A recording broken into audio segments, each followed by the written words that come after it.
nyo. Nakakatawa man. Yung ano, Pinapalo kami niyan sa puwet. O bakit? Ay! kuya. Kwento kita kay kuya nung maliit pa yan. Ah.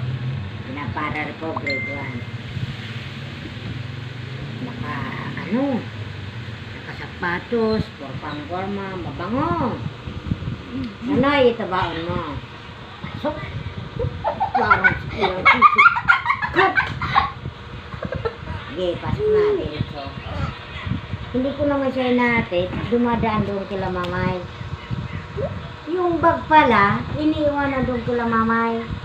Si mamay naman, hindi nagsasabi sa akin kung saan niya. Nung mga nakailang beses na, pumunta sa akin si mamay, sabi niya, "Sir, tingnan mo yung anak mo kung saan na naman pumunta. Yung bag nandoon na naman sa upuan, ilagay." Wala akong pamalo. Ay! Diyos ko po! Sok-sok ko dito. Wala naman iba yung pupunta.